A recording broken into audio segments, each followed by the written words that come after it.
All right, before we get started with today's episode of the Sports Bros Podcast, I would like to give a shout out to Marcus Anderson and his business, A Cheesecake Will Do. That's right, a cheesecake will do. Mr. Anderson specializes in making homemade cheesecakes such as strawberry, blueberry, and raspberry. Also, you got to check out his specialty cheesecakes as well too, such as Samoa flavored, pecan pie, apple pie, and honey bun. That honey bun sounds real delicious.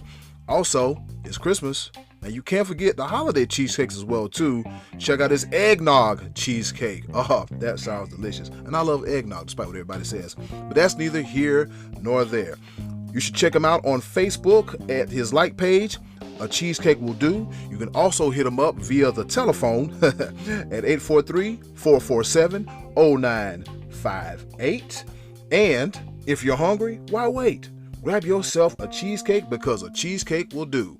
Now on to this week's episode of the Sports Bros Podcast.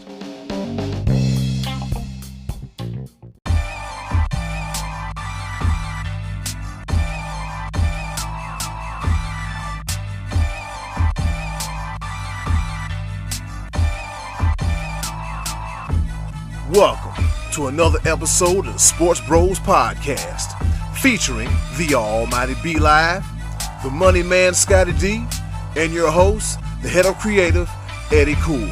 The Sports Bros Podcast is a sports podcast that's by the fans, for the fans. Talking sports, just the way you like it. And without any further ado, let's give it up for the Sports Bros. All three of us are back at the same time. B Live last week was getting his money and spinning them records. With that being said, welcome to another episode of the Sports Bros Podcast. I go by the name of Eddy Kool, aka the HOC, the head of creative up in this thing. And once again, welcome, hugging everybody. Yes, we are here. I sound like I'm a little under the weather. It's sinus. It ain't what you think it is. It ain't that Omarion or that Omicron or that it ain't that. Whatever it is. It ain't that. Your boy got sinus. I'm allowed to have sinus. I'm a grown man. I'm 39 years. I'm a man. I'm 39. But either ways, that's enough about me. I'm here with two of the best hosts in the world, introducing his return to the show, the one, the only, the almighty B Live. What's happening? What's going on in the world today? It is the holiday season, Christmas season. So you know you got Christmas parties galore. And your boy was requested to do a little karaoke DJing for, I'm going to go ahead and give him a shout out to the Pine Forest Rebels here in Fayetteville, North Carolina. The class of 1957 to 1972. Man, bridging the gap, the generational gap. They requested your boy to do karaoke for them. And so I was spinning records, you know. And man, it was an amazing time. I had so much fun with them. I did miss Order of Business this past week. And I heard that I was missed by many. So you know what? I had to come back, make my grand return, because the other guy, you know, he can't hold all the weight all the time. So, you know, I mean, I got to bring a little balance to this yin and yang situational that we got going on. Go ahead and talk about the other guy. You know, I know he's so happy to have me. So I did get a text message that B Live sent me during his gig. He's like, we're bridging the gap. We've seen the mashed potato, the hustle, the worm, the caterpillar, the Tootsie Roll, the Macarena, all in one night. That's B Live. That's just great. And speaking of the other guy, he is the pride of Washington, Pennsylvania. He is the one, the only, the money man, Scottie D. Oh, what fun it is to ride in a one-horse sleigh. Hey, it's Christmas week. I'm in the spirit. Merry Christmas, B Live. Merry Christmas, Eddy Kool. Thank you. Humbug. I'm trying. I am the gift that keeps on giving. You guys, it's Christmas all year long here on Scott Donnelly and the Sports Bros Podcast. It's Christmas all year long. I am the gift that keeps giving, and I am happy to share my gift of my great looks and superior voice with you guys all year long. Do realize that there are certain gifts that keep on giving that are not of the good kind. You know, they have some creams and some medication for those types of gifts. So you are lucky to have me. Not all gifts that keep on giving are good ones. But you know what? I am glad to have you. I'm glad to be back with you fellas this week, man. And I'm telling you, I'm going to let you know right now, I got a lot of time to make up because I missed last week because a lot has happened. So but I'm gonna save it. Don't you roll your eyes. I didn't roll my eyes. No, you're on camera. We can see you all breathing all heavy and everything. I didn't roll my eyes. I'm just saying, the two of y'all managed for an hour and almost hour and a half without me. So y'all got time today. Yes, sir. Best show of 2021, no doubt. Wish you could have been here. He was Scottie D. He was here in spirit. He was here in. And let me, you know what? Let me go ahead and get this out the way real quick. Scottie D, how dare you? You were so disrespectful what you said about Uncle Max. That was just wrong on every single. I would normally say that I'm not that bad, but Uncle Max did say that I am that bad. But really, 100, dude, 100. I'm sorry. Uncle Max, that's just, come on, man. I'm sorry. Absolutely. I had to get that all the way out the way, bruh. I'm sorry. I'm so sorry. In the words of the Macho Man, brother, it is absolute chaos here on the Sports Bros podcast. Oh, yeah. I'll be doing Macho Man impersonations, Bernie Mac impersonations during the holidays. I got a set price of $100 for 45 minutes. I got bills to pay. But with that being said, let's go ahead and hop into this episode of the Sports Bros podcast, shall we? Week 15 in the National Football League, all right? So here we go. There's a lot going on, a lot of games on the line. As I stated last week, we got some teams trending up and trending down. Who's going to be in the playoffs when it comes around, we shall see in the weeks to come. So I have some questions. And shout out to Scottie D for helping me with these questions because your boy be getting brain locked. Your boy be freezing up and stuff, right? So question number 1 to the Sports Bros podcast. Oh, don't worry. We're going to talk about Urban Meyer pump behind later. What team of the games played so far had the most important win of the weekend? Be Live, since you're back, you first. Man, it's a pick of the litter, but honestly, it's too easy. It was the first game of it. Actually, let me take that back.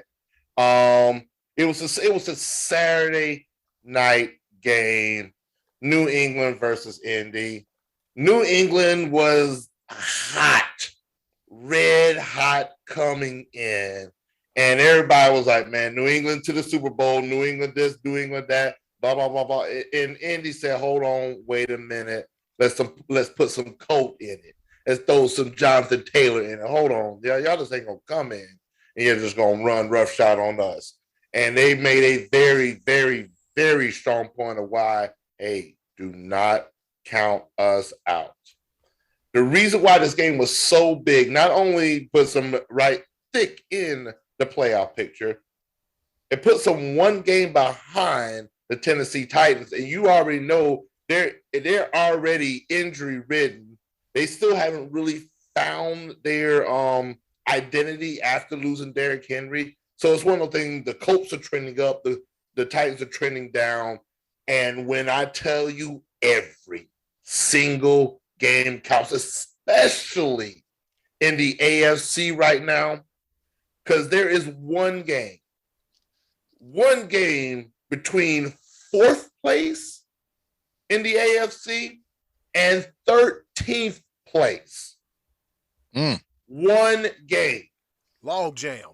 Fourth place is 8-6. 13th place is 7-7. Is insanity right now. And somewhere in the middle of that is the Pittsburgh Steelers at 7-6-1.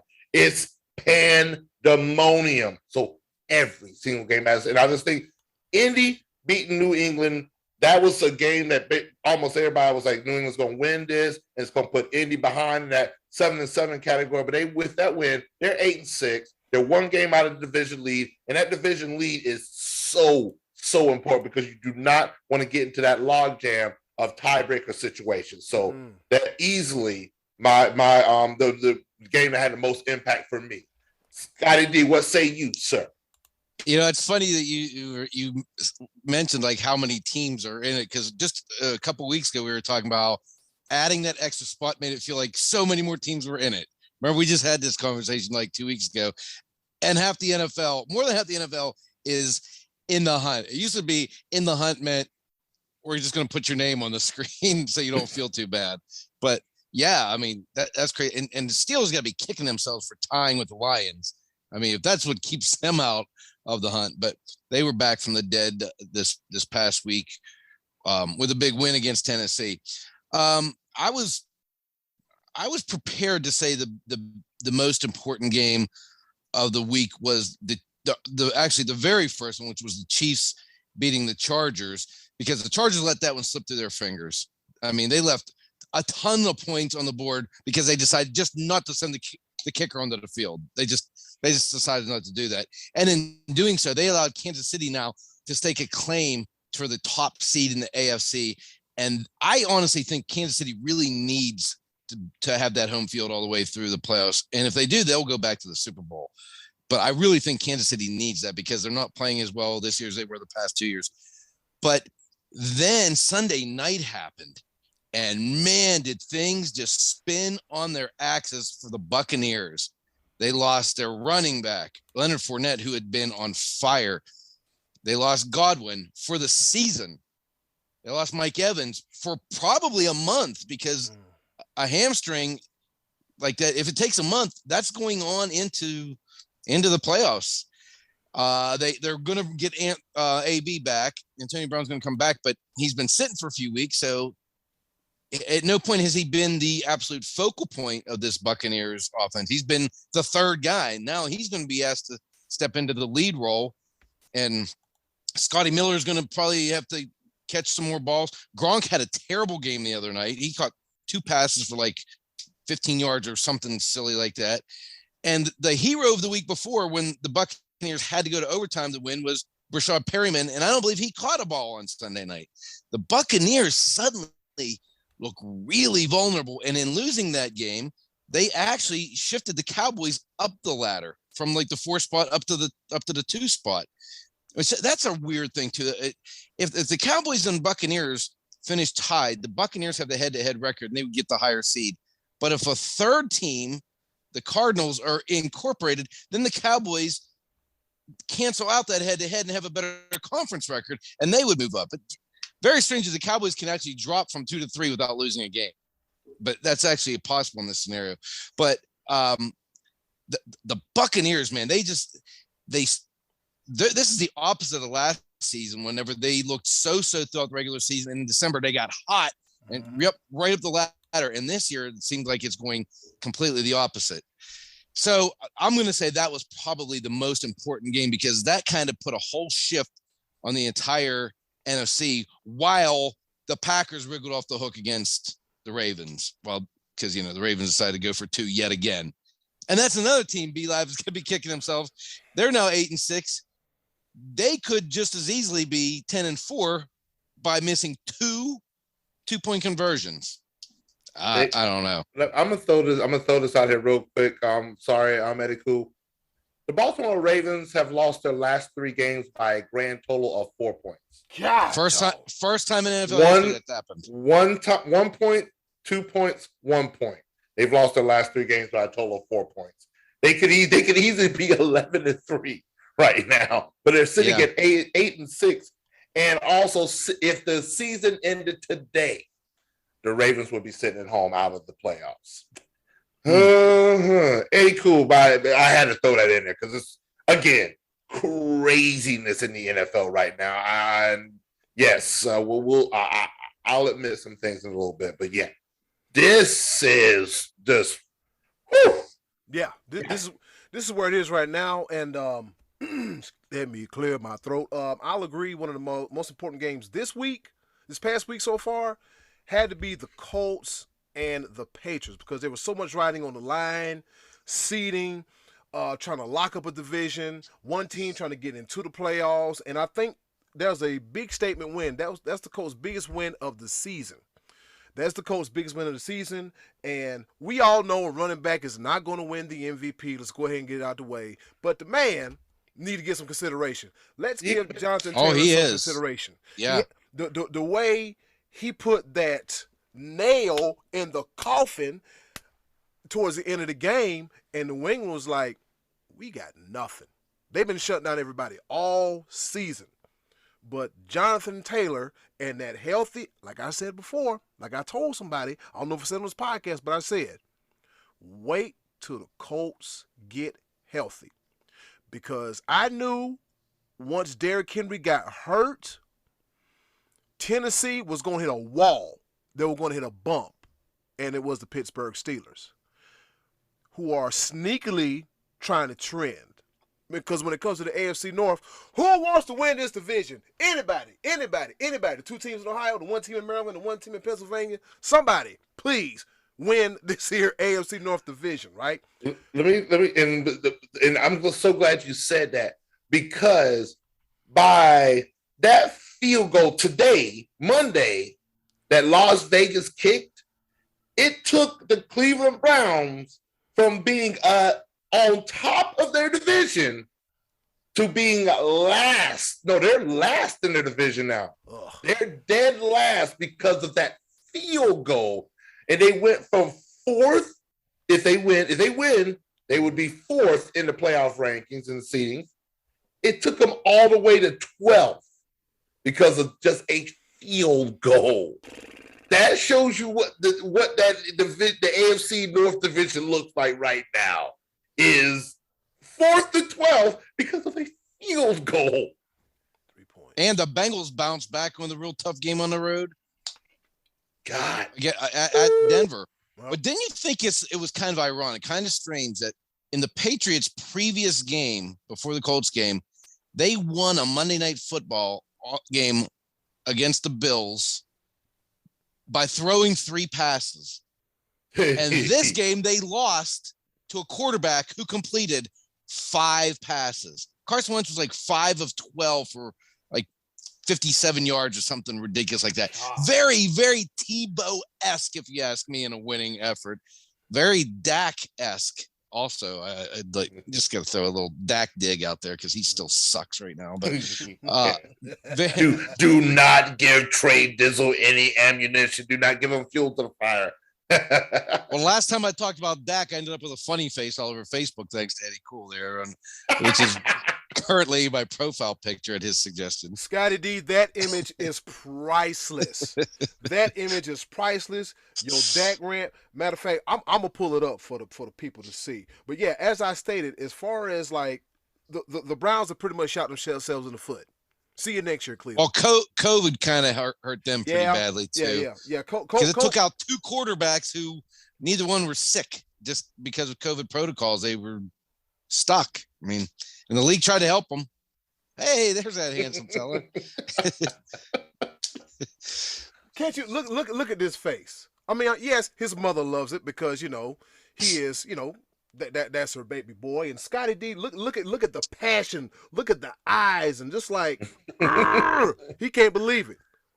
I gotta. Ladies and gentlemen, this is passion.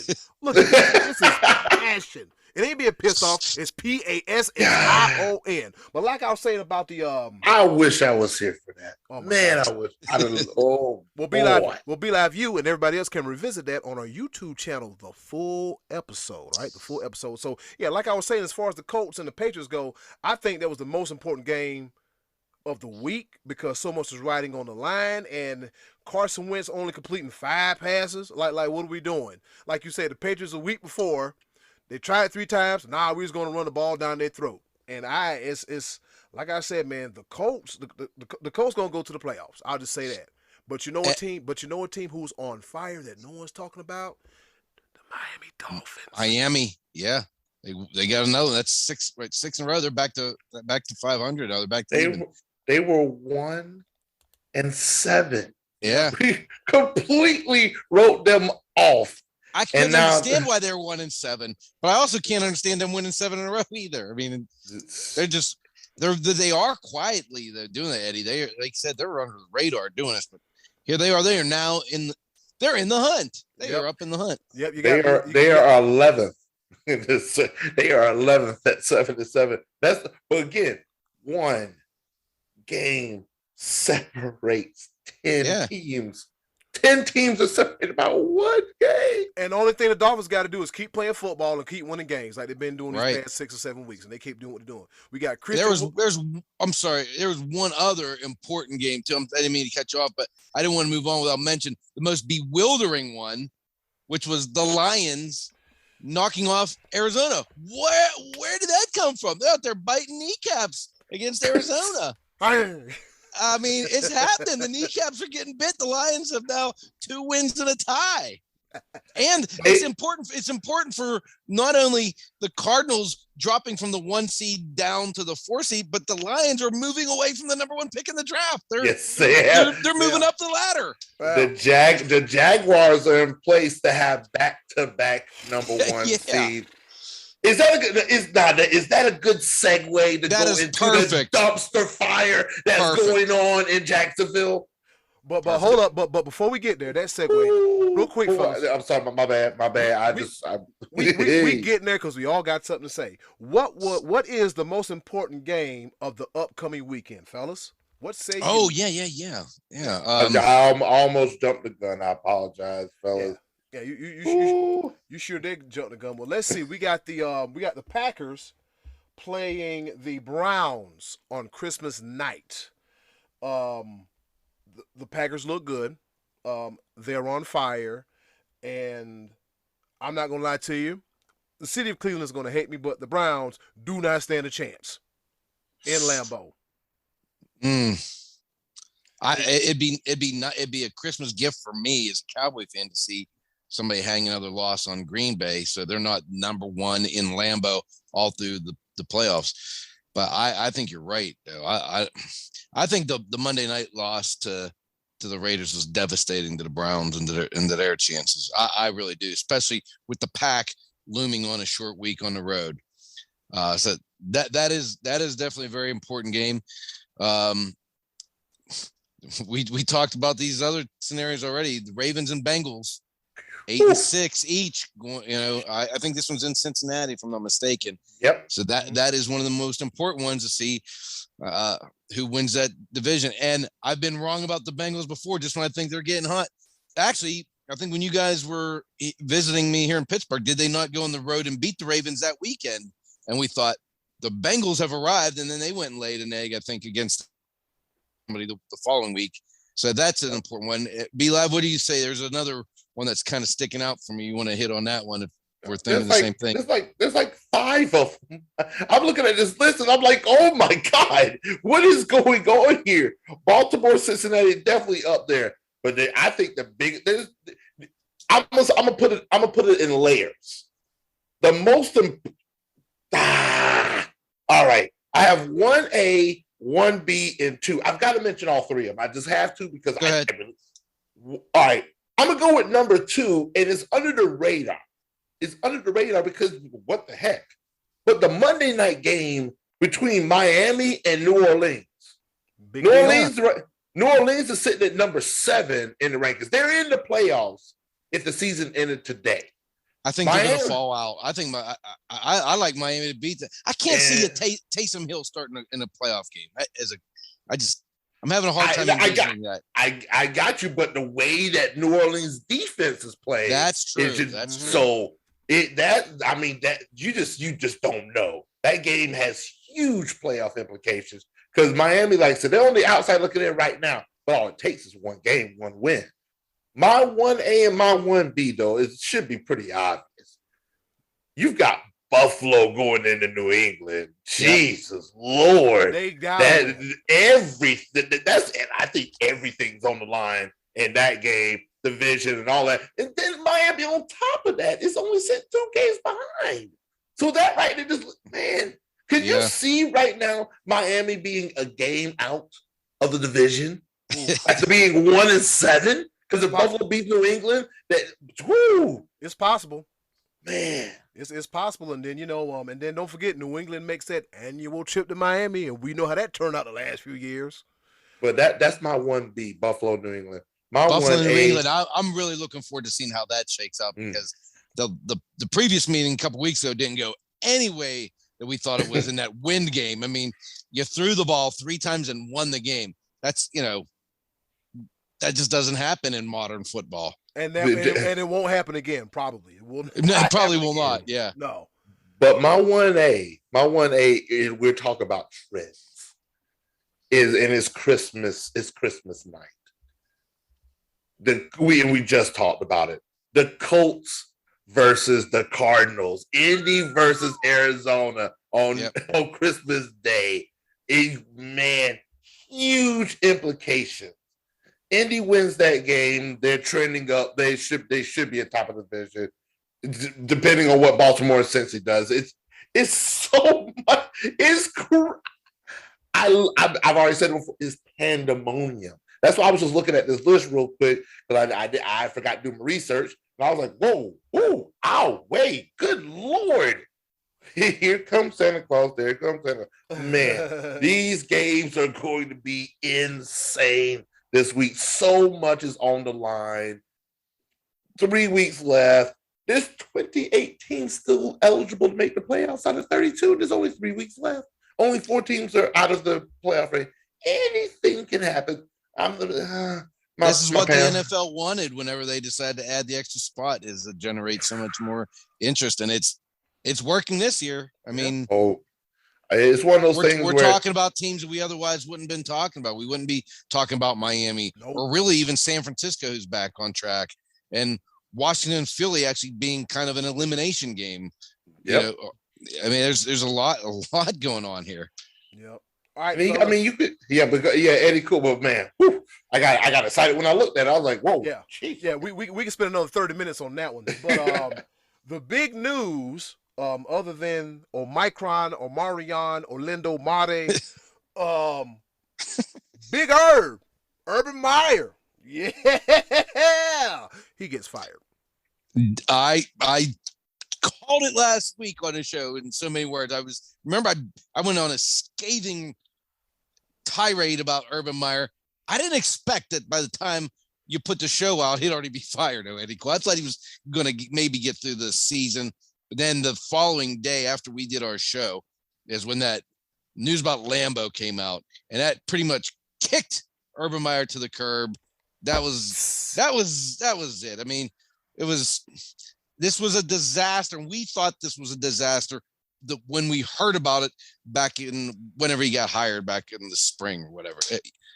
We didn't. None of us liked this to begin with. No, we didn't like it to begin with. B-Live, I know you got so much to say, but I'm gonna go ahead and go.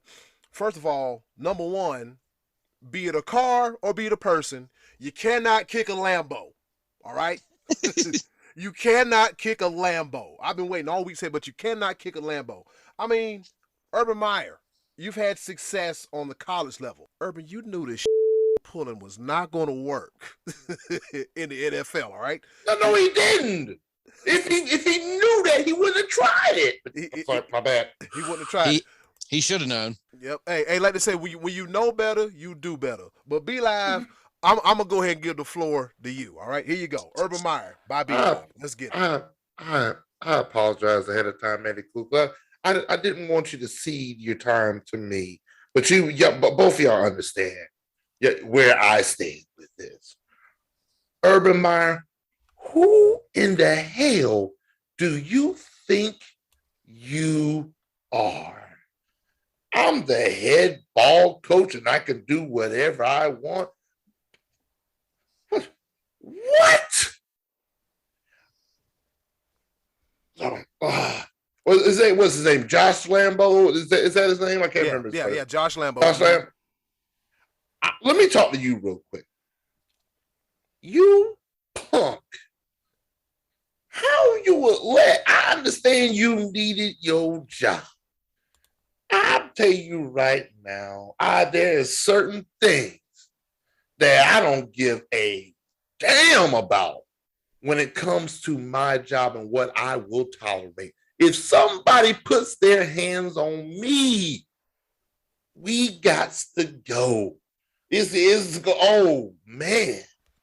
The things that you can do, I'd have chalked every bit of it to self-defense when I'd have went to, oh my God. And who do you think you talking about I'm the head ball coach of that? Man, I don't understand how you mentally you think you can talk to other grown men like that. I get it. In college, these are still kids. They're young student athletes that have everything on the line to stay on the team. Their scholarship, etc., whatever. But these are grown men that got mortgages, kids, wives, families that you think you could talk to in this manner? Bruh, if I ever, I'm gonna say this to every sports network, every college, university, any athletic program across this nation. If I ever see Urban Meyer's name again, you gonna catch this smoke. I'm not even gonna be trivial about it like I am with Robert Kraft when it comes to the penalty box. Urban Meyer, you don't even deserve the penalty box. You don't even deserve to be mentioned on the show ever again. I guarantee you that much. How dare you, sir? And you and my boy, the number one pick, his career is on the line because you set him up for failure. You are. Sorry. Okay, I just want to take a time out. First of all, let B-Live let the vocal cords cool for a second. B-Live, let me ask you this, though. We know that he just got his tail run right on out of the NFL. Worse than Nick Saban, worse than Petrino, worse than all them cats. Does he get another college job? Is some small school going to reach out and say, let's take a chance on this guy? Maybe not this coming season, but maybe another year or two. Or do you think he's just completely shot and says, I can't do it anymore? What do we think? Is there actually a coaching future for Urban Meyer? B-Live, you want to go first or want me to go first? Go ahead, Eddy Kool. Let me get moved. I'm still not there yet. Here's what I think was going to happen. But you got to look at the severity of the situation. Bobby Petrino had a side piece. Let's also look at another beleaguered coach. Let's look at Rick Pitino. He had this whole situation going on in Louisville with girls and money and shoes and got the rifleman Chuck Person involved and all this other stuff. And Rick Pitino has a job. I think that's a great reference. I heard somebody else make a similar reference earlier in the week that they were like, yeah, this guy's becoming like the Pitino of football. So yeah. You're completely on point there, Eddy. So I think what's gonna happen is people don't hate me. This is the way the world works. But there's some school somewhere that is so damn desperate. They'll be like, you know what? Urban Meyer, we'll take the heat, baby. We'll take the heat. We'll take the heat. Don't worry about it. We just want you to bring our little 5A program from the bottom to the top, and we know if anybody can do it, you can do it. And he come back, I'm back. Yeah, I could see that. It'll be a couple years though. Not now because it still stinks. But go ahead, B-Live. I'm going to say this, and this is from our little bitty old podcast right here. Only 136 episodes. We're going to get there where our voices have influence in matters that go on in the sports community. Power! But when I tell you this, I implore every media market, if you have any sense of morals, fry his ass and anybody that decides to employ Urban Meyer and entrust the livelihood of their young, the future of our country, to trust him, this guy, to lead. Yes, results are one thing, but where are you literally ready to just roll over on all your morals? I think certain things are forgivable. This is not. This is not the first time. This is not the first time. This behavior has been going on for a long time, and it's been masked and it's been shadowed because of success. What are you willing to sell your soul just for wins, just for ratings? There might be an AD that does. And I guarantee when that day comes, I will be waiting. Because not only Urban Meyer going to get that smoke, whoever hires him is getting this smoke. I promise you that. I got to make sure to take a picture of B-Live with the point like that because that was some serious stuff. In closing, when it comes to Urban Meyer or anybody, you kick me, you're going to wear one, a beat ass and a black eye. Have your Ray-Bans ready, all right? And with that being said, that's it for this week in the NFL. Stay tuned. Coming up next, we got a special edition of the B-Live Top 5. Go Cowboys. Go Cowboys.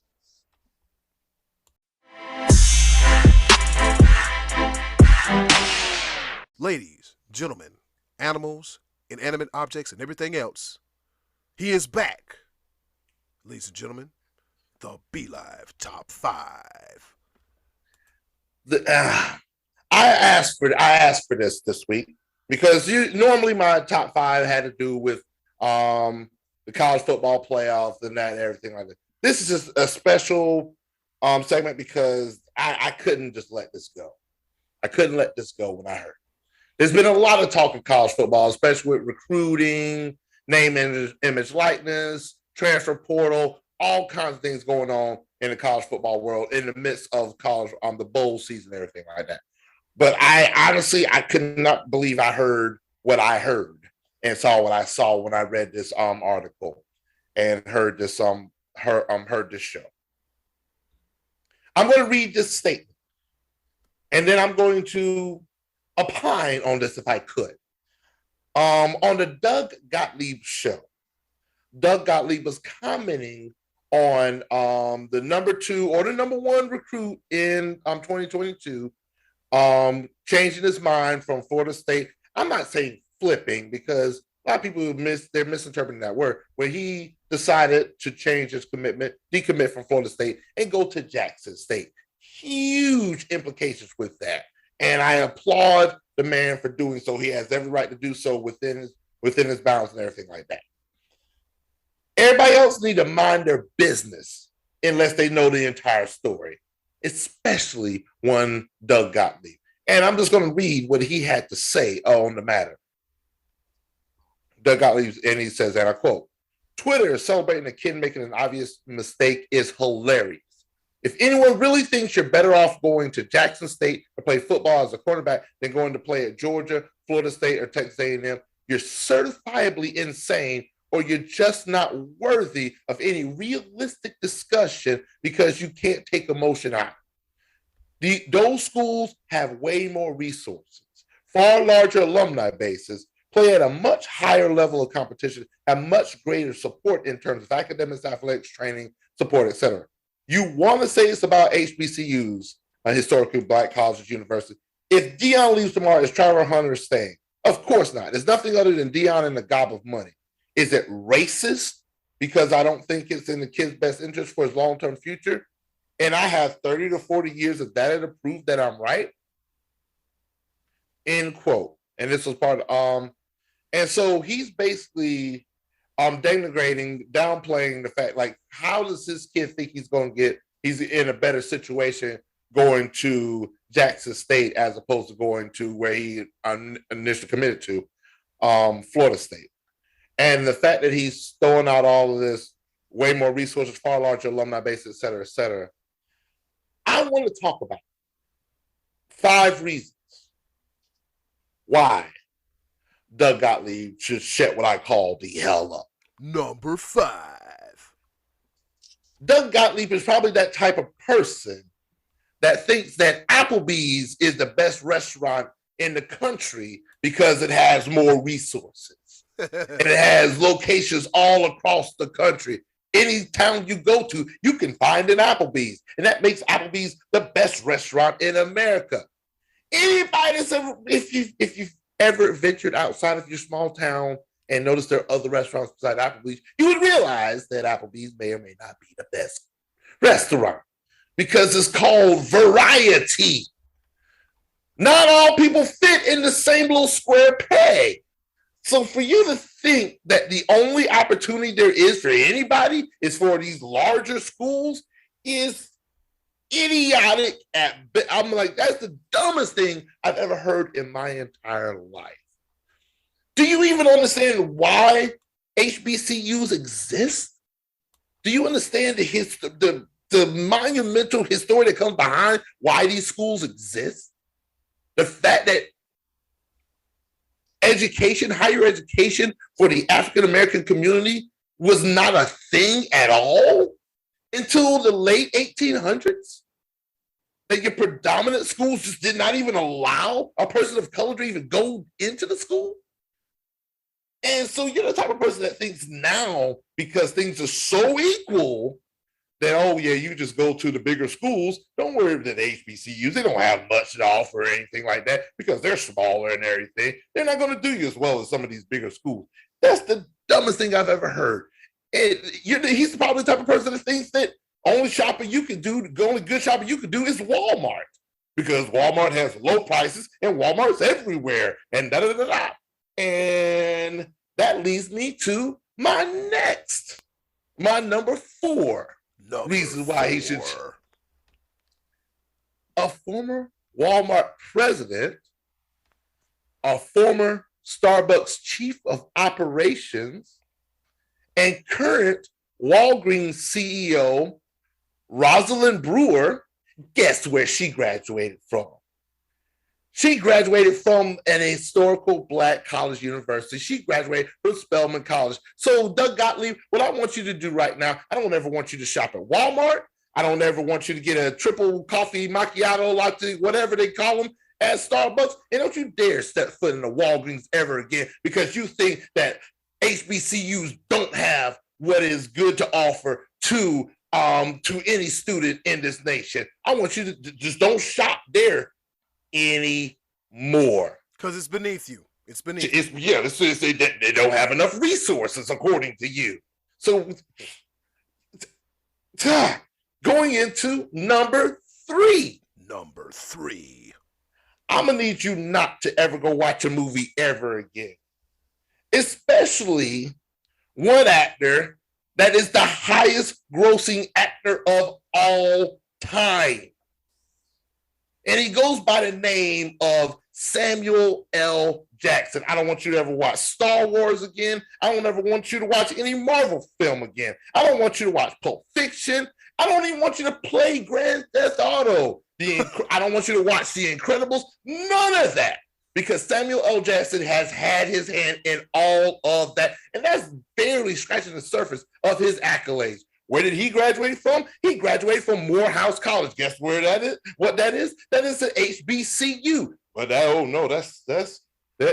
they don't have the resources that these big schools have, et cetera, et cetera. Are you kidding me right now? And the resources. Just take me to number 2 real quick. Number 2. Oprah Winfrey.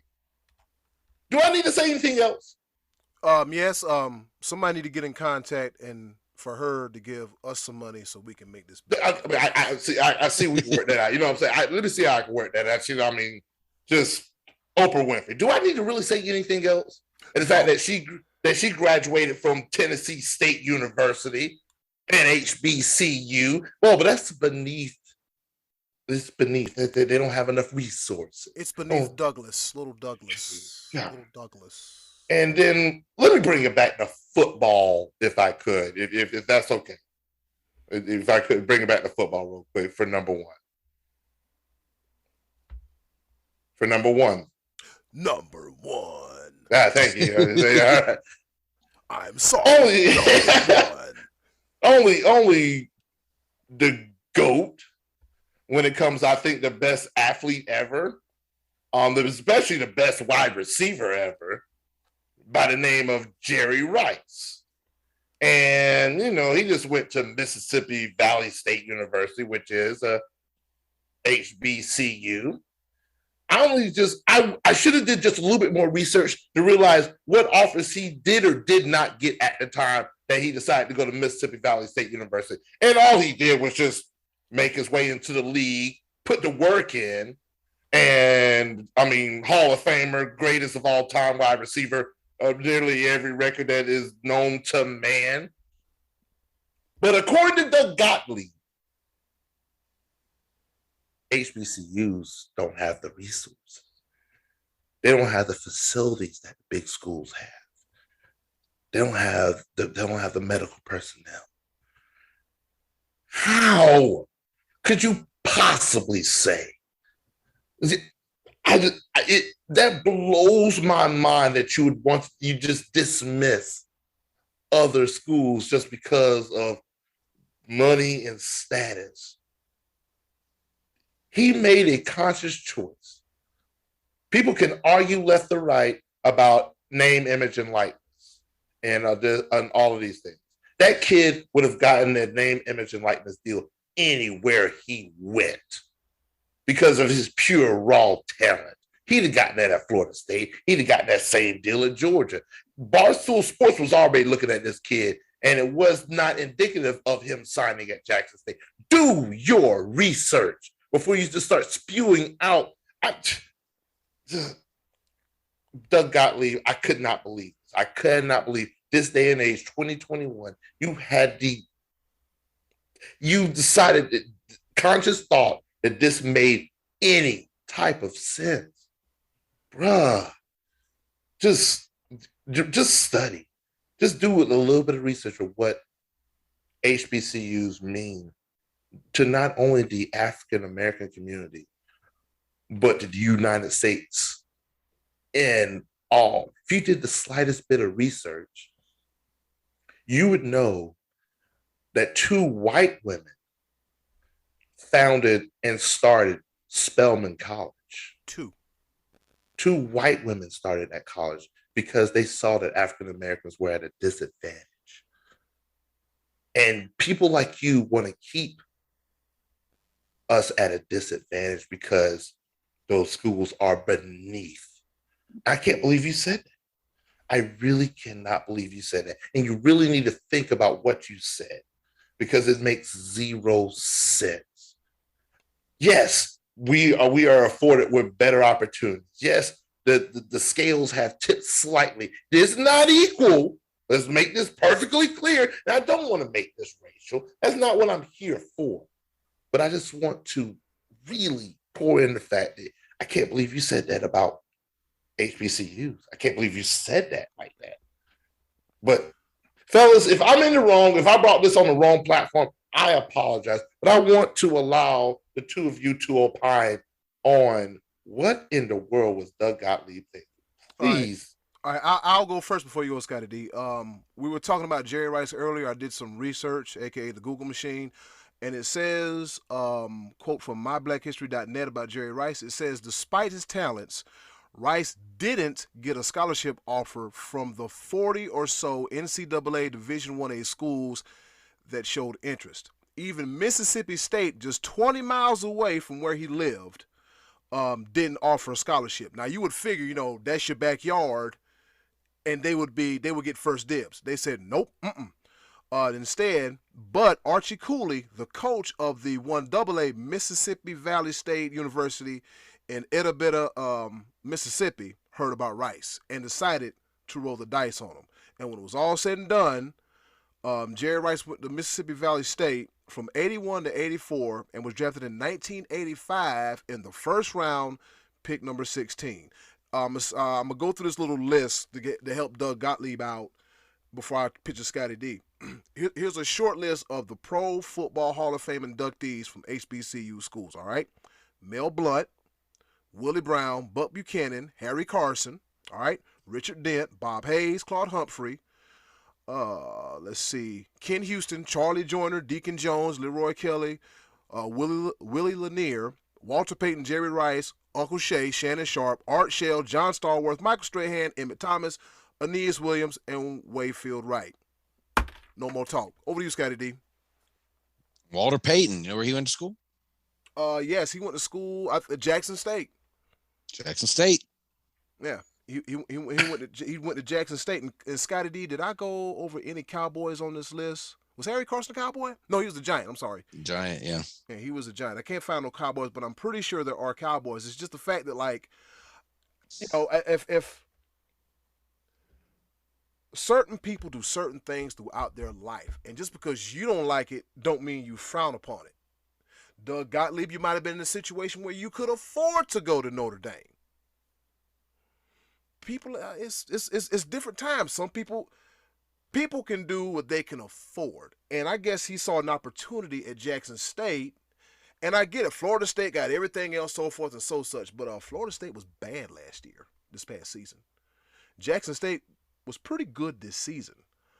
I understand, yes, and I understand that, as far as like televised games, it's a chance that you'll see those games in those markets, in those regions, in those pockets of the country. I mean, when BET played HBCU games, and then I think around Christmas time is what, fellas, the Bayou Classic between Grambling and Southern. It's about time for that to come around again, and I would have never said anything like that.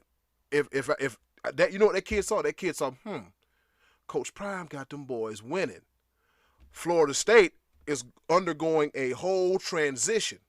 What do I want to be a part of? Do I want to fall in place with a winner, or do I want to be part of a transitional period?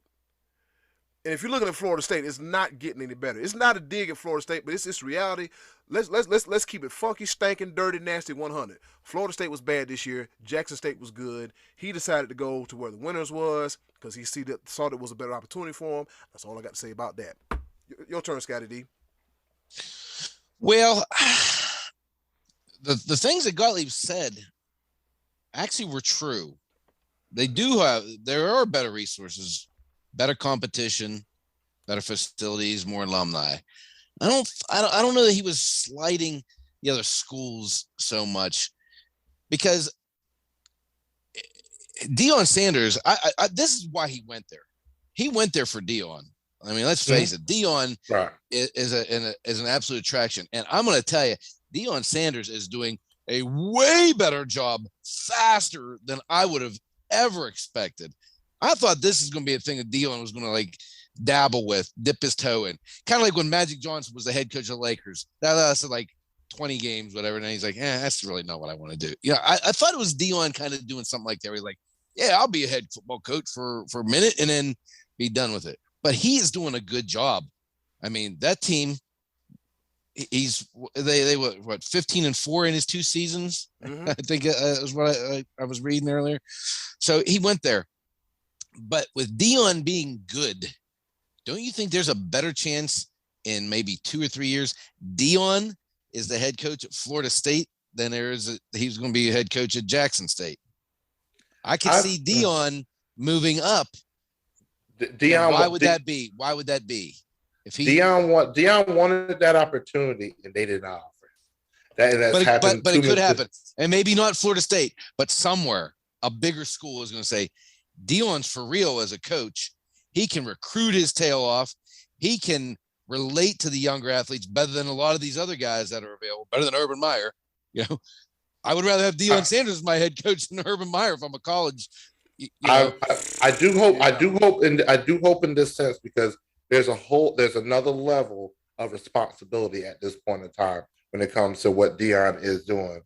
And I hope he understands there is a lot of weight on his shoulders right now, because this is a trending movement. This is when Travis Hunter decided to go to Jackson State. This is the beginning of something huge. He's not. Yeah, and there was a basketball player that did something similar a year or so ago that chose a historically black university, and I can't remember where it was, but he was a big recruit. He was like a blue chip that a lot of Division I schools wanted, and he chose one of those schools. And it escapes me at the moment. I'm not in college basketball mode, but at the same time, I think if Gottlieb was talking about, like, say, Zion Williamson had an offer to go to Stanford and he took it, or Yale or Harvard to play basketball. I think he would have said the same thing in that situation. You're not going to advance. You're not going to do well in Ivy as you would going to Duke. You get better exposure, better resources, better competition, better, alumni. I don't think it was as much of a slight on the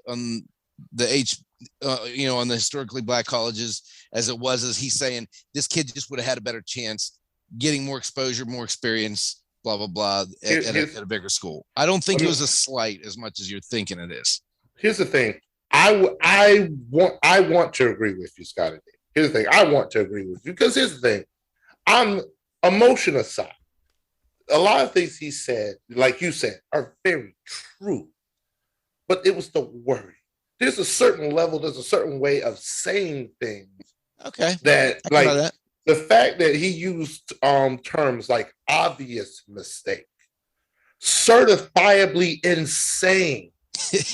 You're just not worthy of any realistic discussion. He's a smart aleck. He is a smart aleck. I've never been a big fan. He's a smart. No, he's not a smart aleck. He's a dumb ass.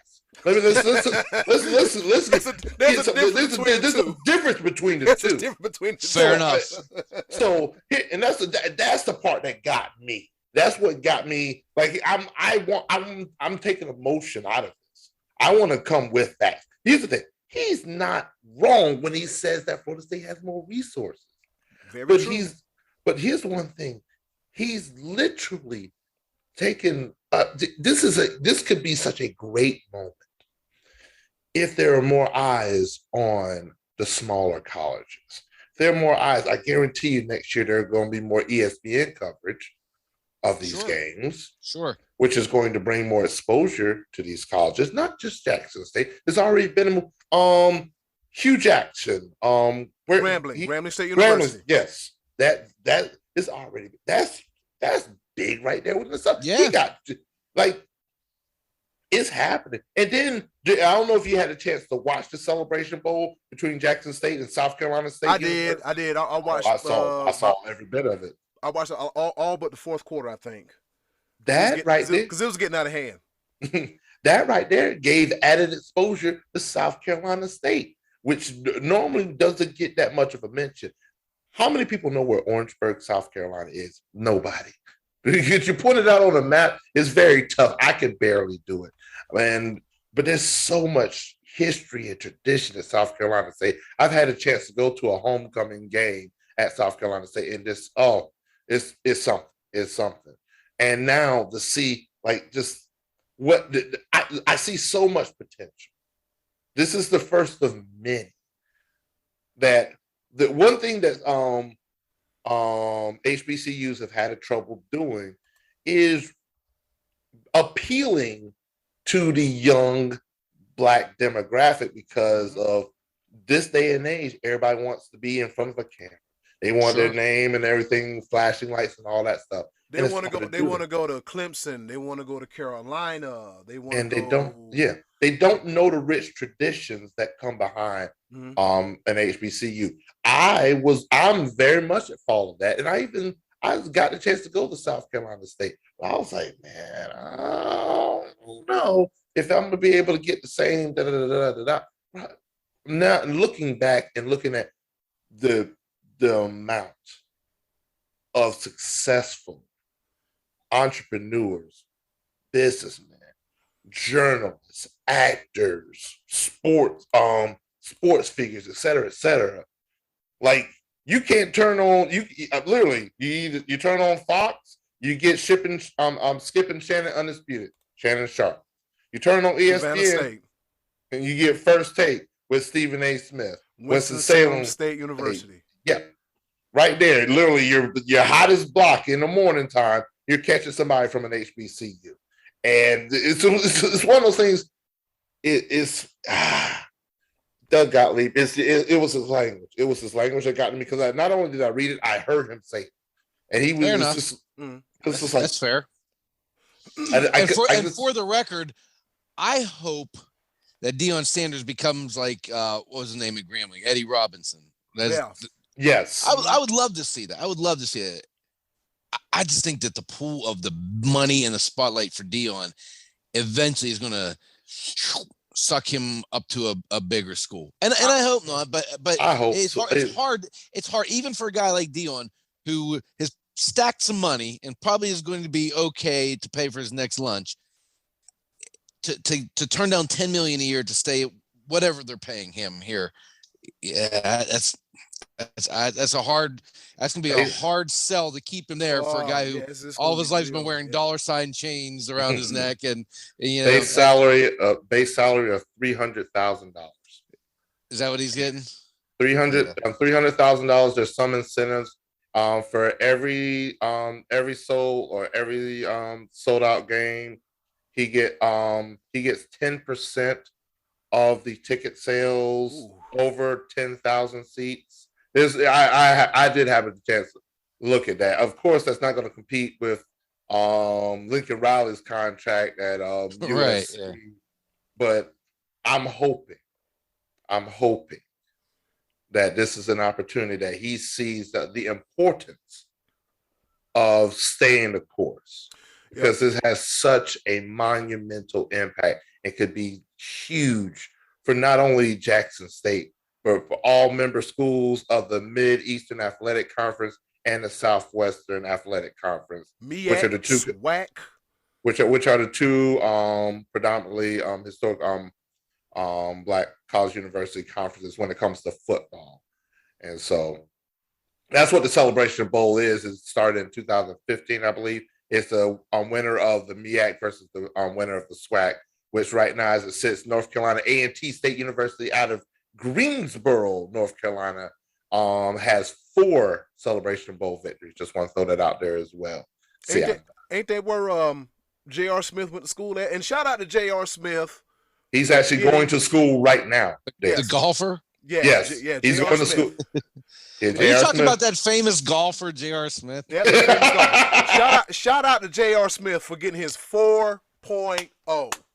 He took up a sport. He wanted to take up a sport that he didn't have to worry about keeping track of timeouts. So no timeouts in golf. Just go ahead and play. I bet he had to lay out the Hennessy. But before we move on to our favorite segment, Be Live, I remember while you were talking about taking a trip to historically black college universities, I remember in the 7th grade, I took a trip to Florida. I think it was somewhere around Daytona. We took a tour of Bethune-Cookman University. Okay. Yep. Yeah, we took a tour, and knowing what I know now, Bethune-Cookman is small. It's small, but I've done some research, over the years, and they have a pretty good baseball team.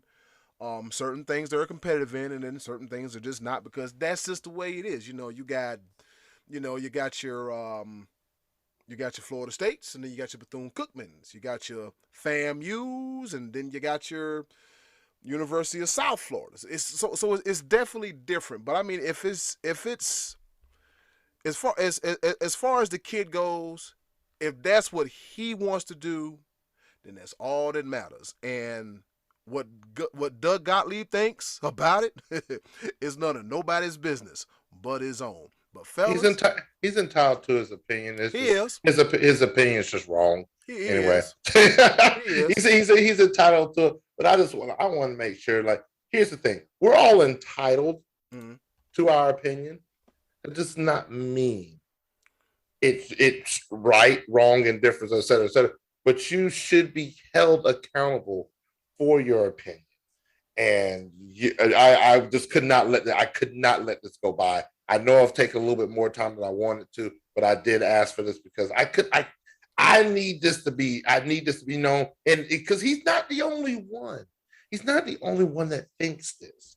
He's not the only one. If it was up to Doug Gottlieb, there would be no small businesses. I'm not even talking about HBCUs at this point in time. I'm talking about small business. I'm talking about people that I'm talking just like literally. He thinks Walmart and Applebee's are it. That none of the other smaller.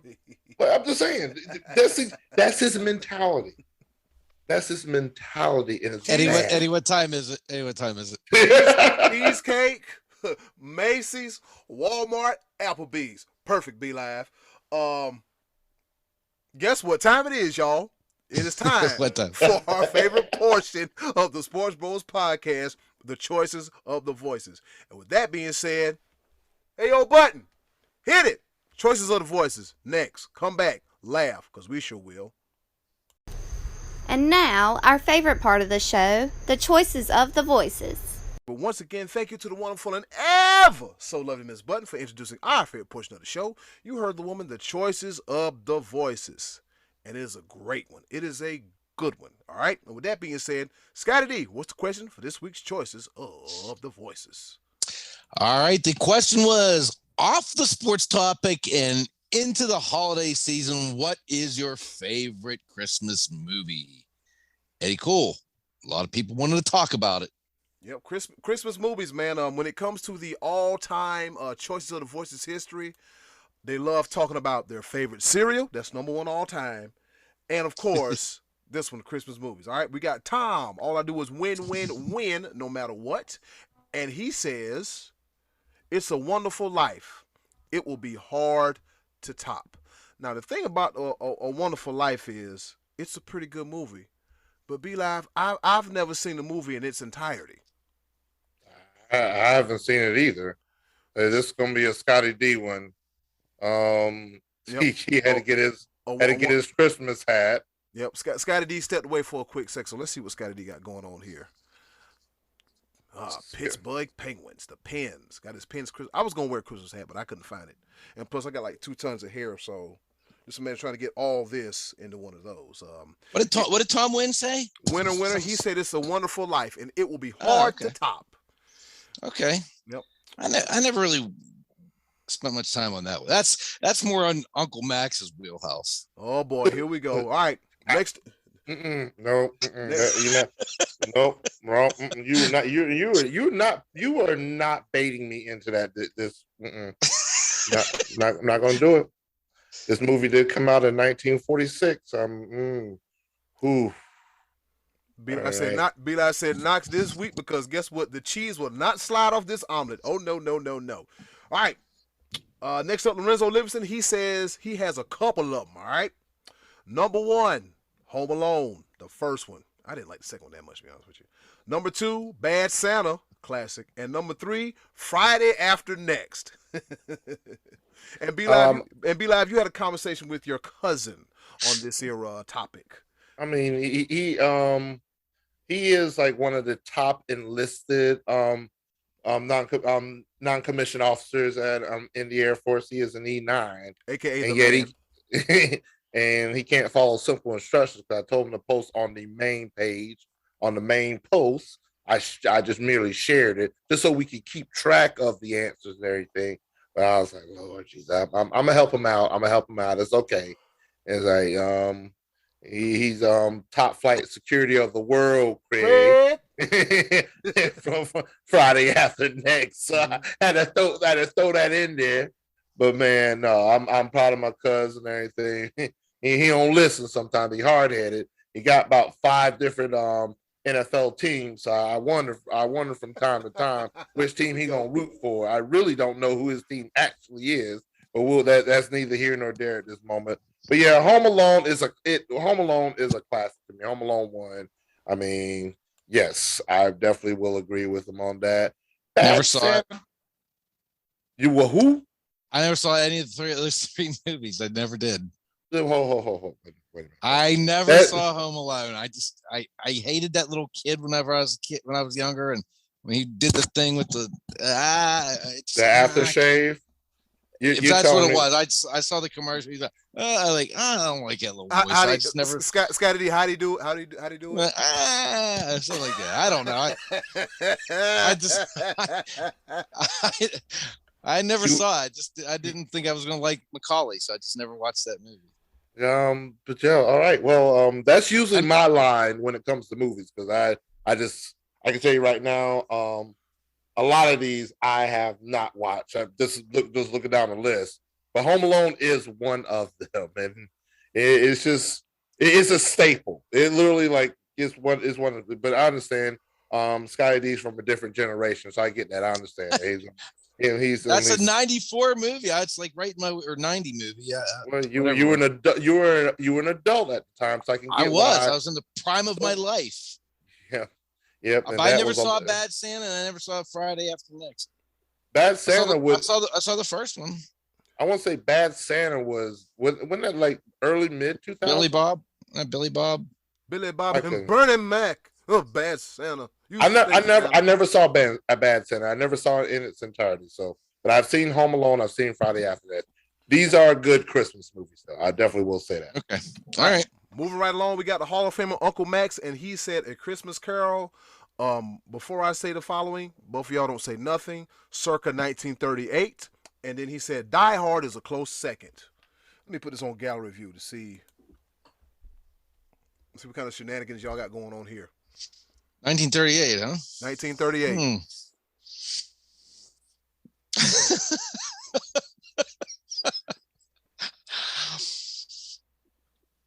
I think honestly, fellas, I do apologize. I'm having connectivity issues. Like my headphones just went out. Okay. Your headphones went out. A Christmas Carol, 1938. And he also said Die Hard is a close second. 1938. Uncle Max. Let's see if anyone. 1938. Not doing Max. Even though Uncle Max asked for it, he literally asked for it. I'm trying. See, here it is. It's gonna be mentioned a little bit later, but actually it isn't. But the original Grinch Who Stole Christmas, I'm at that moment of time where my heart grew 10 size or whatever, how big it grew and everything. And so that's where I'm at when it comes to the Christmas, the festive season that we're in right now. And so, I'm not there. Uncle Max, come on, bro. 1938. Jeez. He couldn't help himself. I knew it. Of course, that movie is not in color. I mean, that has to be. No. That's not even television, is it? That's got to be projection film. It's got to be that big roll where it's like. Yeah. Was it? No, I think that actually was the flip book. And when you flip the.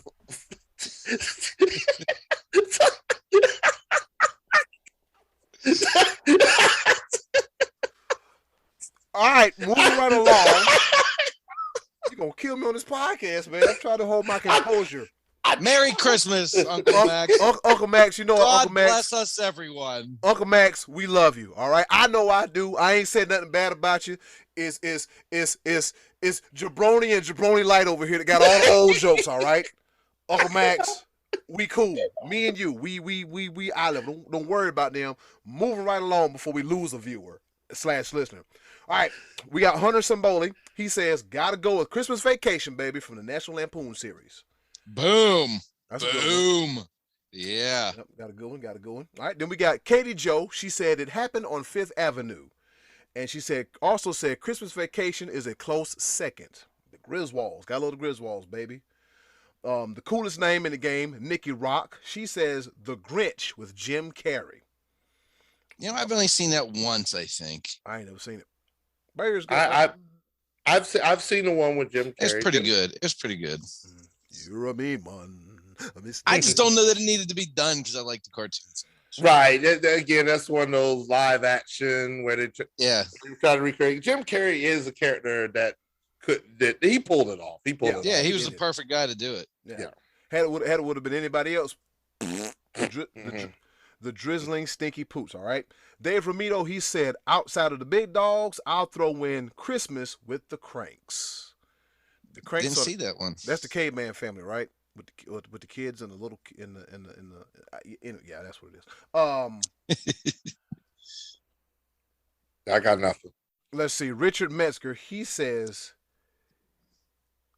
Carrie Pilby, which is an indie movie. I don't know that one. Yeah, Carrie Pilby is an indie movie. Okay, cheers. All right, so it's good. He said A Christmas Carol. Christmas Carol, and no matter what version, it wins every decade. A Christmas Carol. You put your eye out. Okay, all right. That's Christmas Story. Is it what? That's a Christmas story. Yeah, that's a Christmas story. Then I have no idea. Your eye out. Yeah. Okay, then I have no idea. All I know, Christmas Story is the one they put on repeat every single year. Awesome. I love that. No, why? TBS. Oh yeah, it is. Yeah, it's not fragile. It's fragile. Fragile.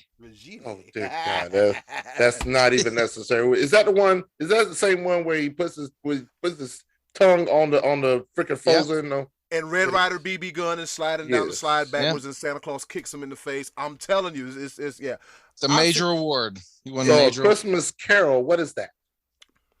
That's Ebenezer Scrooge, the ghost of Christmas past, present. Okay, all right. Was it? I could humbug. Is that was all right, cool. I can dig that one. Ebenezer Scrooge is one of my favorites because me and Christmas, we have an on again, off again type of little thing. Yeah, it is what it is. I'm feeling good about this Christmas stuff. It's all right. Yep. All right, so shout out to Tom, Lorenzo, Uncle Max, Hunter, Katie Joe, Nikki Rock, Dave Romito, and Richard Metzger for their participation in this week's Choices of the Voices. Scottie D, shoot. Favorite Christmas movie and go. Christmas Story's up there because I do spend a lot of that 24 hours watching it. Not always all the way through, but just like tuning in different parts and watching the different things. Die Hard is probably the one I would say is my favorite. It's debated whether it's really a Christmas movie, but it was. It's not a debate. It's a Christmas movie. It's a Christmas movie. Yeah. So that one, but I would honestly have to say if I could only watch one Christmas movie ever again, Christmas Vacation would probably be it. I just the Griswolds and all that happens with the lights and then the squirrel in the tree and the whole mess and cousin Eddie out there and with the toxic waste going down the drain. Give me that movie all the time. How about you, B Live? It has been mentioned and it's too easy for me. It's Friday After Next because I can literally quote the entire movie. I can quote that entire movie, and that is a Christmas movie. Just between Ricky Smiley, freaking Cat Williams.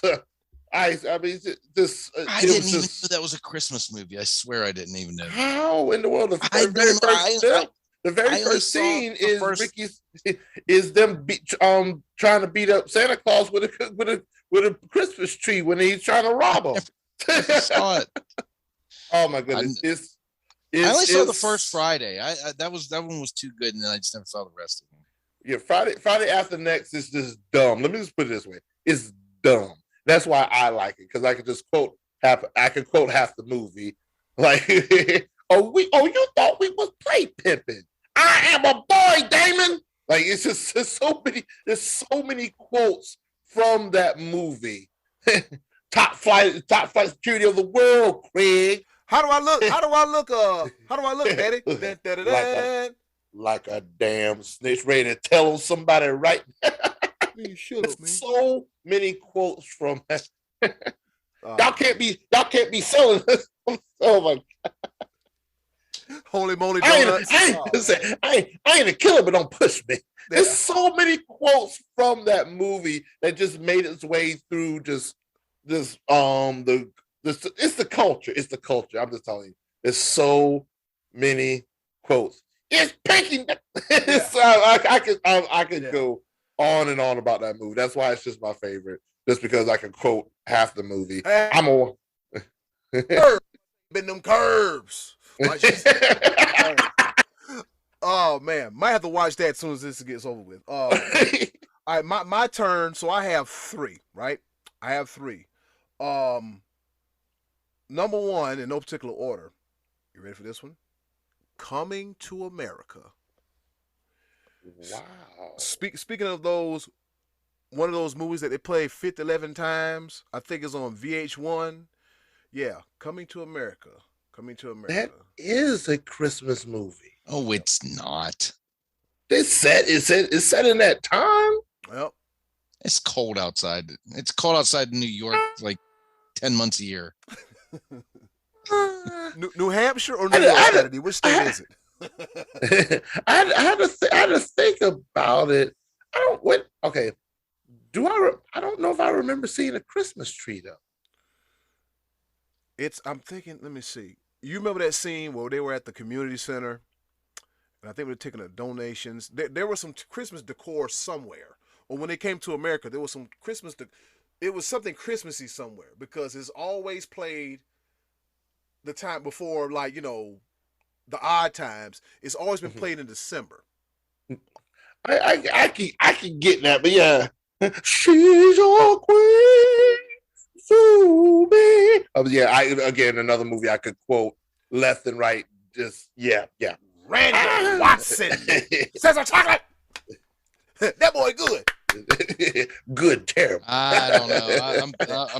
I'm throwing a red challenge flag on that being a Christmas movie. Hey, speaking of red challenge flags, don't you know that Dallas Cowboys head coach Mike McCarthy is 50 out of 100 for attempts? So, yeah, pretty good. So if you want somebody to challenge something, Scottie D, go call Mike McCarthy. He'll get it done for you. That's movie number one. Movie number two was the Disney DuckTales and Ebenezer Scrooge version of was it A Christmas Carol? Yep, the gross of Christmas Past, Christmas Present, Christmas Future. Real good one. That was a real good one. I like that one. That's a very good answer. Yeah, I like that one. And of course, the one B-Live mentioned, Friday After Next. Yes, it was Christmas time. I think I was talking to this girl and she got me tickets for free. My bad, I wasn't supposed to say that. No, but yeah, I wound up seeing that movie and it was pretty good. So those are my top three. Fellas, we all get our movies in? Nobody picked Elf. Will Ferrell. You cotton-headed ninny muggins. Nobody picked him, huh? I don't know, man. All right. When it comes to Will Ferrell, it's kind of either he hits it or he misses. Oh, he hits in that movie. Yeah, he hits it. You know a movie that he missed in? What's the one with him and Kevin Hart? What is it called? Go Hard, Get Hard, or something like that, or Get Tough, or whatever. Oh yeah, where he knew he was going to jail or something. I only saw a few minutes of that. And no. Yeah, see if you can get those few minutes of your life back, Scottie D, because he owes you that. That was all right. I won't reinvest in that one then. That was a golden turd. All right, a golden turd. All right. With that being said, shout out to everybody for their participation in the choice of the voices. Scottie D, what's on tap for when we return? Okay, so if you could pick any player from your favorite team in the past to be on your current team to help you to a Super Bowl, who would you pick? You get one player from the past to come to your current team. Who would you pick? I need more than one player. We're all well, yeah, maybe some of us may, but you only get one. You only get one pick. I mean, like Trey Duke, obviously he wants Tony Romo like every day of his life. I already answered for him.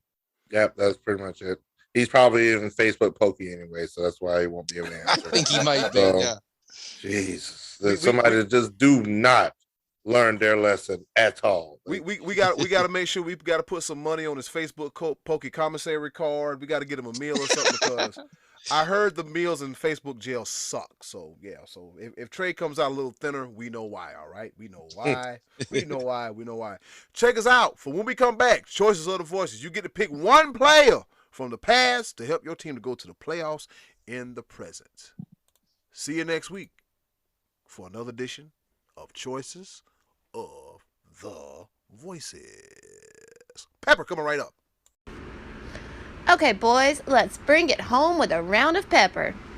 Well, you heard the woman. It's time for us to go home and get what I call the hell up out of here. We won't be hate watching Monday Night Raw tonight. The second football game might be over with. We ran a little late tonight as far as recording, but guess what? You're going to get this on Tuesday, okay? By the time you listen to this, it's going to be Tuesday, and you're going to be like, the bros are back. You're going to be happy to see myself, the Almighty Be Live, and the Money Man Scottie D with his Pittsburgh Penguins hat on. Scottie D, is that a Stanley Cup on that hat? No, it's what do they call that stuff? Garland or? Yeah, garland stuff, tinsel. Whatever. It's a leaf with berries on it. All right, let's go ahead and get into this thing called pepper. You know how we do it. Rapid fire style, kind of, sort of, not really. Here to engage, enlighten, and most importantly, entertain. And I'll go first, right? 1891, the first game of basketball was played. All right.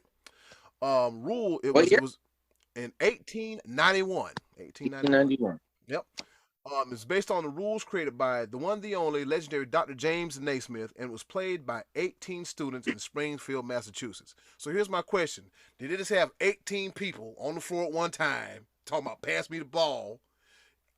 I bet they had some ugly jumpers back then. You thought Bill Cartwright had a jacked up shot? God, boy, we talking about 1881. One hand push shot they used to do back then. Yeah, I'm like, if I'm thinking the first baskets didn't have holes in the bottom. They had to keep going up and getting it. Yeah. Oh, Jesus. Yeah, they had to find the tallest player. All right, Bobby, you got to get the basket out the ball out the basket. Yeah, you got to get the ball out the basket. Yeah. It was probably a literal basket. Yeah, Talk about basketball. I think it was a peach basket, if I'm not mistaken. Some kind of basket. But I'm glad it went from a basket to a hoop and to a hoop with net. So, It was. Yeah. So, yeah. I think it was a peach. Say it again, Scottie D. I said I think it was a peach basket. Yeah, I agree. Yeah, peach basket. All right, over to you, Scottie D. All right, so I watched a major sporting event on Saturday night. What'd you watch, Scottie D? Oh, it was a night of the fights. First up, we had Frank Gore versus Darren Williams in a 4-round fight. Darren Williams won a split decision, but these brothers were tired. Frank Gore looked like B-Lab walking up steps. He was so tired when the fight was over. He was just gassed out of his mind. Darren Williams said, "That's it for me. One and done. I will not fight again." Frank Gore didn't admit it, but I think he might be done too. But then the main event, and I'm talking Jake Paul versus Tyron Woodley. And it looked like in the 6th round, like Jake Paul hit Tyron Woodley with a hammer and knocked him out. I don't ever want to see Tyron Woodley fight again, because every time he fights, he doesn't fight. He doesn't throw punches. He just waits for one big punch that never comes. It happened in his last 5 UFC fights, happened in his 2 boxing matches. And now he's ready to fight Le'Veon Bell for talking trash on Twitter. This is getting out of hand.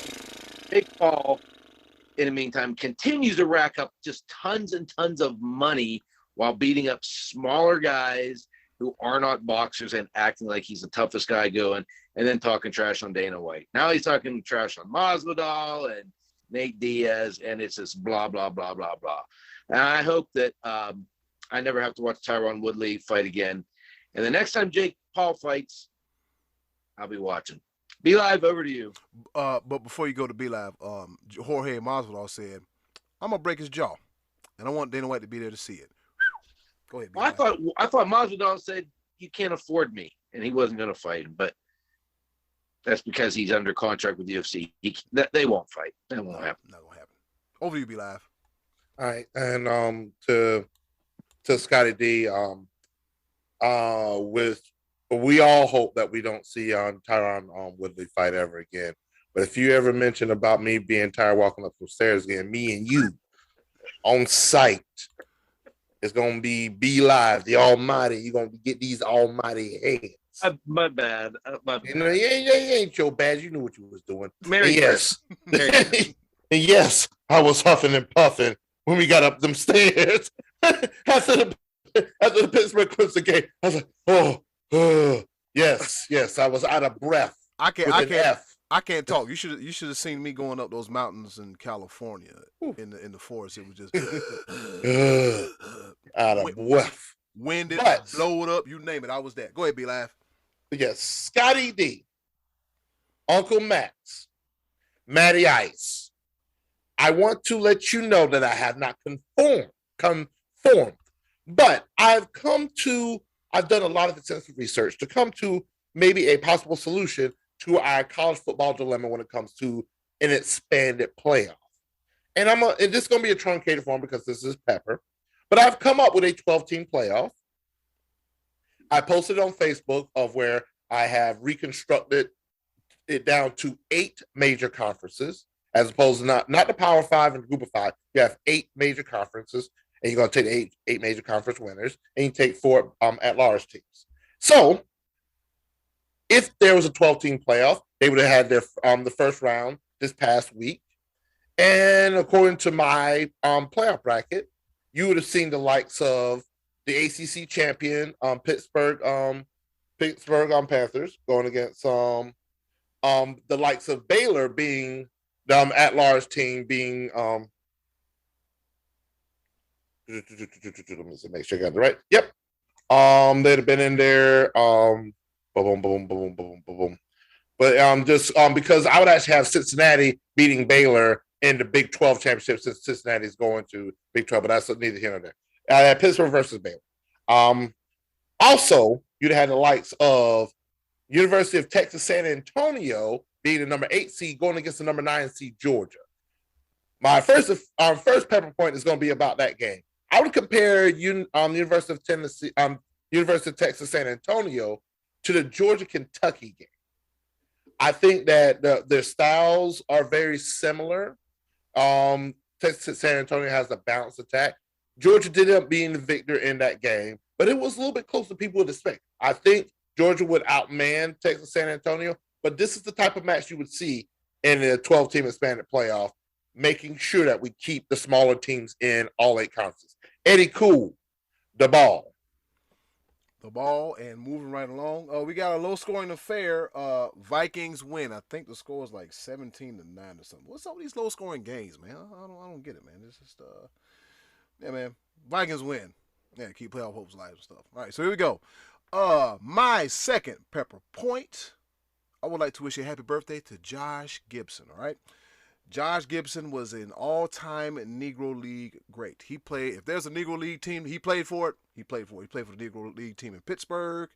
And there's a few that escaped my mind. But let me give you his resume, right? He's a 12-time Negro League All-Star, a 2-time Negro League World Series champion in 43 and 44. He has a .359 batting average, a .648 slugging percentage, and 238 home runs. Rumor has it he hit 800-plus home runs, but we don't know. We have no idea. There's no evidential proof. But, yeah, happy birthday to Josh Gibson.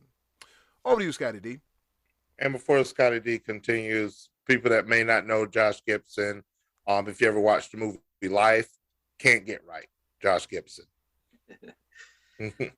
Well, I don't know if you guys saw this, but I saw probably the most amazing alley-oop I've ever seen last week.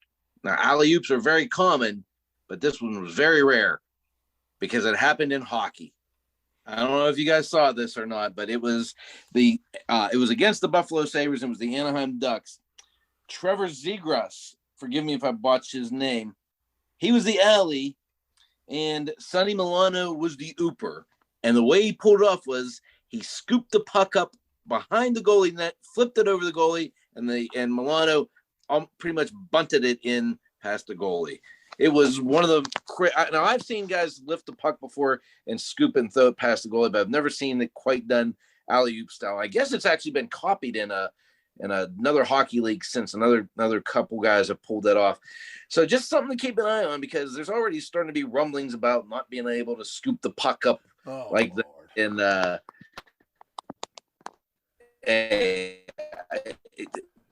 as long as the stick is regulation and it's only allowed to be bent to so many degrees, then if you have time to scoop up the puck, the fenceman's not back there ramming into you and keeping you out from behind the goalie. NHL alley-oop, love it. Be live, over to you. Which means somebody ain't playing defense. Speaking of NHL, your boy finally got to go to a National Hockey League game, and it was every bit even better than advertised. I was in Raleigh, North Carolina, for the Carolina Hurricanes versus the Detroit Red Wings, with the Hurricanes winning 5-3. Jack Drury with his first ever NHL goal. Team ravaged by COVID. 3 top scorers out in the protocol, et cetera, et cetera. Amazing atmosphere. Absolutely love it. 10 out of 10. Highly recommend. That's great. Right. Glad you had. That's a good one to see too. 5-3. A little scoring going on. It was scoring and it was close. We scored an empty netter late. They pulled the goalie. So man, it was every bit of So congratulations. That's great. Oh man, appreciate the love. All right, second pepper point it would be one of the 4 playoff games we would have got this past week. And Beli's bracket would have put Utah State. Utah State would have been against Notre Dame. Notre Dame being one of the 4 at-large teams, Utah State being one of the conference champions, have them ranked at number 7, Notre Dame ranked at number 10. I would compare the Utah State to Southern Cal, where Southern Cal faced Notre Dame earlier this year. Notre Dame beat Southern Cal 31-16, a little bit closer than expected. But, again, I want to give comparison and give you an idea of what these playoffs would be like if they're done correctly. So, little parody with that as well. Just giving a little bit of comparison. And also, it can be done. College Football Playoff Committee, it can be done. Restructuring. I don't want 11 Power 5 teams in the top 12, because then the conference championships mean nothing. Let grow the programs all the way across the board. All 10 conferences, I will restructure it to 8 just for balanced reasons. But that's why I want to throw that in there. I'm going to get into it a little bit later as well as we continue this ongoing debate about college football and the expanded playoffs. Eddy Kool, the ball. And it goes to me, and I'm getting ready to deliver my third and final pepper point. I'm going to make sure I put this on gallery view because I think you guys are going to like this, right? Excuse me. As we know, it is the holiday season. People are getting together. People are having fun. And a lot of things, it can be fun for some, and it could be a horrific experience for others. So let me give you some 3 holiday tips. This is non-sports related, so I feel I'm going to throw it back to 3 things Thursday. Okay, so here we go. All right. Tip number 1. If you are invited to a brunch, dinner, or a gathering, do not come empty-handed. That's how you get talked about. Practice common courtesy. I don't know how many times I've been somewhere and the only thing somebody brought was a big old bright-ass, goofy-ass smile and an appetite. You ain't bring no plasticware. You ain't bring no paper plates. You do know ice is dirt cheap, right? Or you can go, or you can go to your mama house and be, Mama, you got a Food Lion bag? I got to bring some ice over to the function so they won't pick at me. Because they've been picking at me for the last 3 years and I'm sick of it. Sometimes you got to help your own cause. So, yeah, bring something other than your appetite and good lies and bad jokes. Number 2, all right? During this time of the year, it's a lot going on between Omarion and Micron, everything else, jobs. Matter of fact, I think I read somewhere where a network on YouTube, they laid off half of their staff during the holidays. It's hard out here for a pimp, for real. If you can, be a blessing, not a burden. You can do it monetarily. You can do it for charity. Somehow, some way, please find a way to be a blessing and not a burden. Make a plate of food and take to somebody. Give somebody $5. I'm not telling you what to do. I'm just have some sympathy and compassion during the holidays because it is a joyous time for others and just another day and tough for other people. Third and final holiday tip. So Christmas is on what day this year? Saturday? Saturday. Yes. By Monday, you need to get your ass out of my house. Yep. I'm tired of looking at you. And here's the thing about it. Number 3, know when to leave after a lengthy visit. Which means if you go to somebody's house on Monday, 9 times out of 10, they got plans to do stuff. They've seen your face 50, 11 times in a 2-day period. And that might be more than what they want to see your face because they probably don't like and can't stand it because you do stuff and you impose and you do certain things based on a true story. Know when to leave. Don't be showing up to nobody's house and the next thing you know, there's a knock on the door. There's the RZA, the Jizza, Old Dirty, you got expect that. So you're just gonna bring the whole damn clan to the house. Never mind what we got going on. You're just gonna bring all these damn people to the house. Is COVID still going on? Why is y'all breathing on all my good air, breathing on my furniture, farting, going to the bathroom, not washing your hands, wiping your butt? So you know what that means? You've been in my house entirely too long. See you next year. So yeah, 3 tips. If you're invited to a brunch, gathering, or dinner, don't come empty-handed. That's how you get talked about. Contribute, do something. Number 2, be a blessing, not a burden. And number 3, know when to leave. All right? Because if you don't know when to leave, chances are you will not get invited back. Over to you, Scottie D. All right. Very helpful holiday tips there, Eddy Kool. Yeah. I wrote them down. Yeah. This past weekend, there was another big sporting event that I missed. And I hate that I missed it because it was the PNC Golf Championship in Orlando, Florida, in which Tiger Woods made his comeback.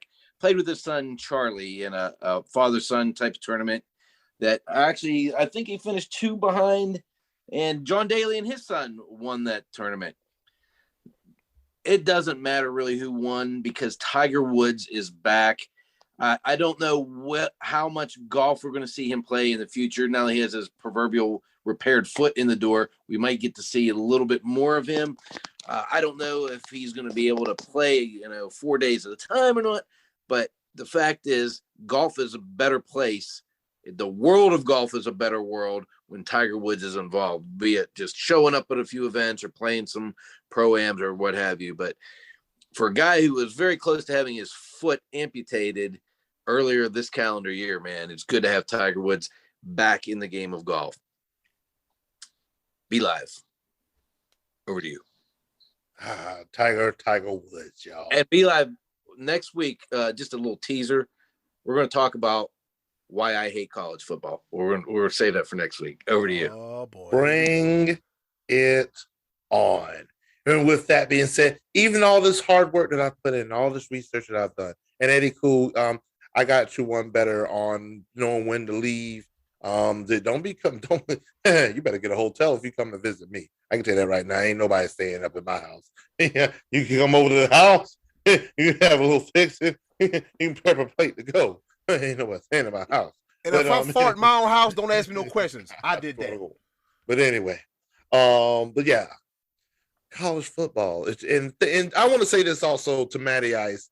It's because of people like you that I have more passion than I've ever had about college football, especially this past year, because I've now, not only is it for just the sport and the team that I love, but now because I put in so much time and effort and research and learn how some of the inner workings of work, it's just now I feel like this is more of a specialty for me.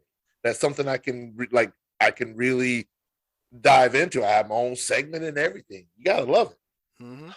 I created Yes, you have. You absolutely have. Thank you very much, sir. I greatly appreciate it. Much love to you, Money Man Scottie D.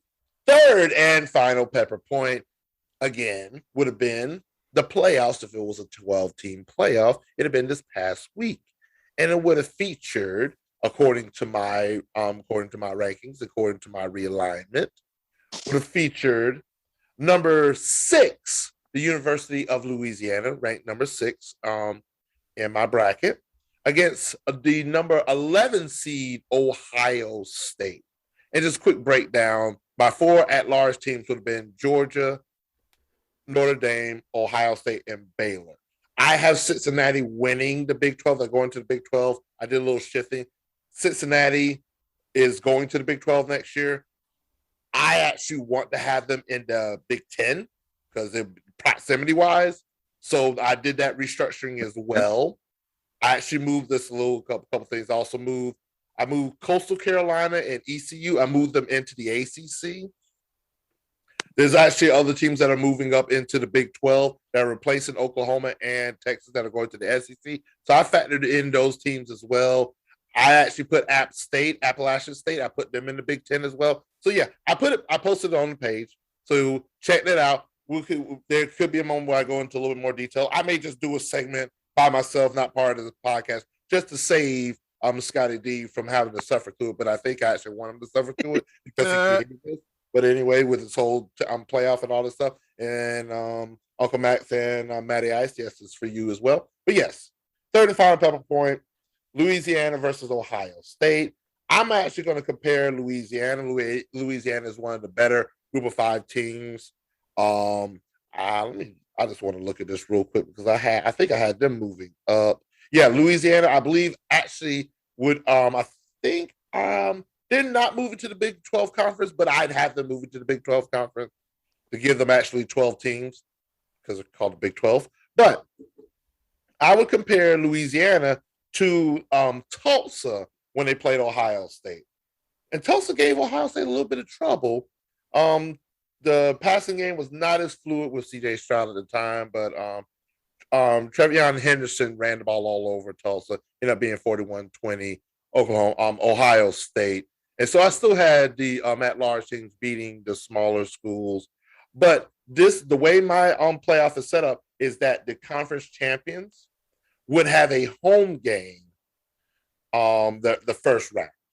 So it gives their school a little additional exposure through some revenue, some ticket sales that could go towards their program and build their programs up. So it'd be a win-win situation. Win-win. So I'm gonna put together this entire proposal. Maybe the College Football Playoff Committee will see my proposal with all these bigwigs they got, these commissioners that they got that can't get it together because they still haven't agreed. They've postponed talks about the expansion of the College Football Playoff. So I'm gonna put this together. You're hearing it first from the Sports Bros podcast with your boy, the Almighty B Live. This is what we do, and this is what we love. Listen to us. This proposal I put in a lot of work in this. And it makes sense, people. It makes sense. This is the only way I will endorse a 12-team playoff. The only way ever, period. Any other way sucks. It's terrible. I say what I said. So if Coastal Carolina doesn't get to the ACC, the whole thing's out the window. No, here's the thing.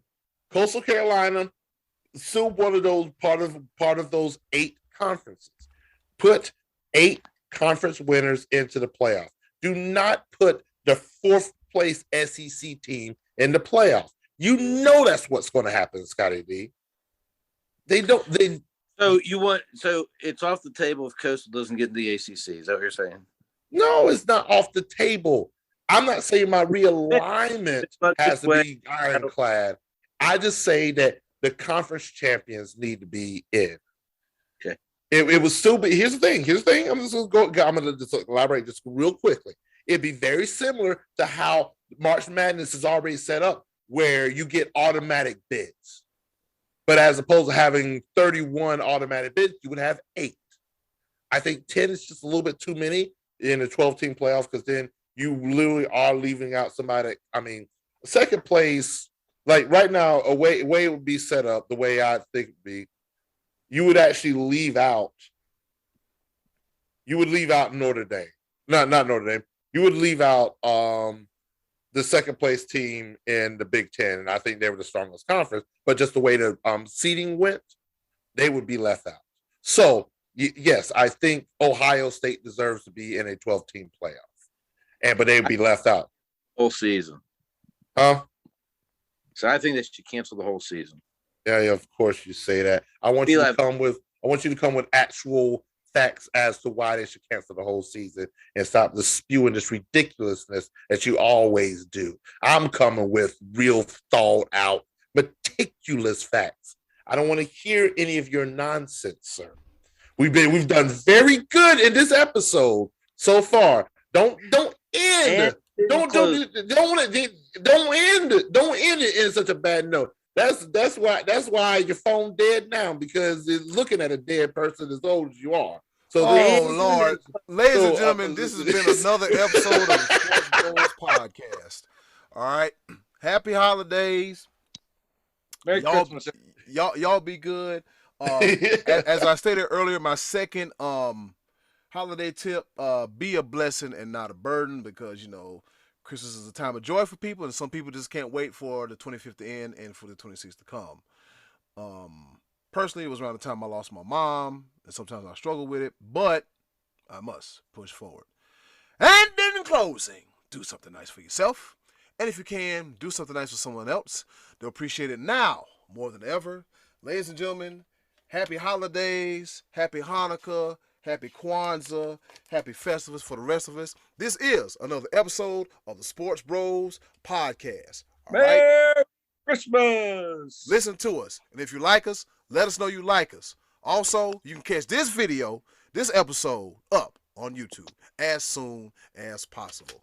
Oh, we came back. Oh, bye. Bye, y'all. We gone. Happy holidays. Y'all take care. Love y'all. Bye-bye. Man. Humbug. No, I'll be like, you got to close us out. Yes, sir.